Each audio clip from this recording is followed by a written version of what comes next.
2025 में अमेरिका में रह रहे हजारों भारतीयों के लिए एक और बड़ा झटका सामने आया है। इस साल जनवरी से अब तक करीब 2790 भारतीय नागरिकों को अमेरिका से डिपोर्ट किया गया, यानी उन्हें जबरदस्ती भारत वापस भेज दिया गया। इन सभी लोगों पर एक ही आरोप लगा, वे अमेरिका में बिना सही इमिग्रेशन स्टेटस के रह रहे थे। लेकिन सवाल अब ये है कि इतने ज्यादा भारतीय आखिर गैर कानूनी तरीके से वहां रह क्यों रहे थे? भारत सरकार को उनकी वापसी में क्या करना पड़ा, और अगर आप या आपका कोई भी जानने वाला अमेरिका में है तो किन बातों का ध्यान रखना जरूरी है ताकि ऐसा हाल ना हो। तो आज इस वीडियो में हम इन्हीं सब पर बात करेंगे। हम बताएंगे आपको कि डिपोर्टेशन एक्चुअल में होती क्या है, किन हालातों में होती है और भारतीयों के लिए चेतावनी क्यों बन गई है। तो चलिए फिर वीडियो को शुरू कर देते हैं। हाय, मेरा नाम है वर्षा दुबे और आप मुझे देख रहे हैं NBT Tech It। तो सबसे पहले समझ लेते हैं कि अमेरिका से 2790 भारतीयों की वापसी, ये पूरा मामला है क्या। तो देखिए, भारत के विदेश मंत्रालय MEA के प्रवक्ता रणधीर जायसवाल ने बताया कि जनवरी 2025 से लेकर अब तक 2790 से ज्यादा भारतीयों को अमेरिका से डिपोर्ट किया गया। इन सभी लोगों की पहचान और नागरिकता भारत सरकार ने खुद वेरीफाई की थी, जिसके बाद उन्हें वापस भेजा गया। इन भारतीयों में ज्यादातर वो लोग शामिल हैं जो अमेरिका में अपने वीजा की वैलिडिटी खत्म होने के बाद भी रुक रहे थे या फिर बिना किसी सही डॉक्यूमेंट्स के वहां काम या रह रहे थे। मतलब साफ है, इनमें से कोई भी अमेरिकी कानून के मुताबिक वहां रहने के योग्य नहीं था। सरकार के मुताबिक ये आंकड़े 29 अक्टूबर तक के हैं और ये सिर्फ उन लोगों के हैं जिनका रिकॉर्ड भारत सरकार के पास मौजूद है। अमेरिका के अलावा ब्रिटेन यानी यूके ने भी इस साल करीब 100 भारतीय नागरिकों को डिपोर्ट किया है। इन सभी लोगों की नागरिकता भारत ने वेरीफाई की थी और उसके बाद उन्हें भारत भेजा गया। हालांकि संख्या अमेरिका की तुलना में कम है, लेकिन ये दिखाता है कि विदेशों में भारतीयों की कानूनी स्थिति लगातार जांच के दायरे में है। अब थोड़ा समझते हैं डिपोर्टेशन असल में होती क्या है।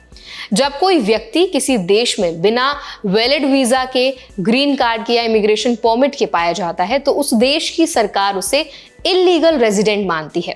ऐसे लोगों को देश से बाहर निकालने की प्रोसेस को डिपोर्टेशन कहा जाता है। अमेरिका में process department of homeland security और US immigration and customs enforcement, जिसको ICE भी कहते हैं, इनकी निगरानी में होती है। कई बार लोगों को इमिग्रेशन जेल में रखा जाता है, कोर्ट में केस चलता है और फिर उन्हें भारत वापस भेज दिया जाता है। अब सवाल ये जरूरी है कि आखिर इतने भारतीय इलीगल स्टे का रास्ता क्यों चुनते हैं? इसके पीछे कई वजहें हैं। वीजा खत्म होने के बाद भी रुक जाना, कई स्टूडेंट्स या वर्कर्स जो होते हैं वो वीजा एक्सपायर होने के बाद भी वहां रह जाते हैं, उम्मीद में कि एक्सटेंशन या फिर नया वीजा मिल जाएगा। फेक एजेंट्स के झांसे में आना, कुछ लोग ऐसे एजेंट्स के चक्कर में पड़ जाते हैं जो उन्हें झूठे वादों के साथ अमेरिका भेज देते हैं। ग्रीन कार्ड का लंबा इंतजार, इंडियन एप्लीकेंट्स को ग्रीन कार्ड के लिए 10 से 15 साल तक इंतजार करना पड़ता है, इसलिए कुछ लोग अनऑफिशियल तरीके से वहीं रहने लगते हैं। अच्छा सैलरी पे भी एक बहुत बड़ा रीजन है, क्योंकि बहुतों को लगता है कि थोड़ा रिस्क लेकर वो डॉलर ज्यादा कमा लेंगे और नतीजा डिपोर्टेशन में निकलता है। अब जब कोई भारतीय अमेरिका या किसी दूसरे देश में इल्लीगल रेजिडेंट पाया जाता है तो सबसे पहले उस देश की सरकार भारत से उसका नेशनैलिटी वेरिफिकेशन मांगती है। भारत सरकार तब उस व्यक्ति के दस्तावेज जांचती है, पासपोर्ट, उसका जो बर्थ प्लेस है, पहचान पत्र, इन सारी चीजों को चेक किया जाता है। अगर ये सब कुछ सही निकलते हैं तभी भारत सरकार उस व्यक्ति को भारतीय नागरिक मानती है और उसकी डिपोर्टेशन क्लियरेंस देती है। यानी कोई भी देश किसी व्यक्ति को ऐसे ही भारत नहीं भेज सकता जब तक भारत उसे अपना नागरिक ना मान ले। रणधीर जायसवाल ने साफ कहा है कि सभी 2790 मामलों में भारत ने पहले नागरिकता वेरीफाई की और फिर उन्हें लाया गया। इससे यह भी साबित होता है कि भारत सरकार इन मामलों को कानूनी तरीके से हैंडल कर रही है। अब बात करते हैं कि भारतीयों को क्या सावधानी रखनी है। तो अगर आप या आपका कोई जानने वाला अमेरिका में रह रहा है तो कुछ बातें आपको ध्यान में रखनी है। सबसे पहले तो अपनी वीजा की वैलिडिटी को हमेशा चेक करते रहें।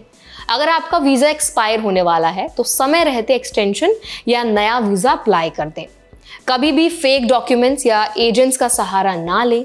झूठे पेपर या एड्रेस इस्तेमाल करना अमेरिका में सीरियस ऑफेंस माना जाता है। इसके साथ ही ना आपको कानूनी हेल्प लेने की भी जरूरत पड़ सकती है, क्योंकि अगर आपकी स्थिति बहुत कॉम्प्लेक्स है तो इमिग्रेशन लॉयर से मदद लें बजाय खुद अनुमान लगाने के। ग्रीन कार्ड या H1B की लंबी वेटिंग में रिस्क ना लें। वेटिंग के दौरान देश छोड़ना पड़े तो सही चैनल से जाएं, गैर कानूनी रास्ते से नहीं। अपने परिवार को सच्ची जानकारी दें। बहुत से लोग जो घर वाले होते हैं वो ये चीज़ छुपाते हैं, इलीगल स्टेटस में है, जिससे मुश्किलें और ज़्यादा बढ़ जाती हैं। तो आई होप आपको समझ आ गया होगा कि अगर आप बाहर अमेरिका जैसे देश में रह रहे हैं तो आपको किन बातों का ध्यान जरूर रखना है ताकि आप डिपोर्टेशन से बच सकें। तो आई होप ये वीडियो आपको इन्फॉर्मेटिव लगा होगा, हेल्पफुल लगा होगा। अगर वीडियो आपको पसंद आया हो तो वीडियो को लाइक करें, शेयर करें। ऐसे और भी अपडेट्स के लिए, वीडियोस के लिए हमारे चैनल NBT Tech Guide को भी जरूर सब्सक्राइब करें।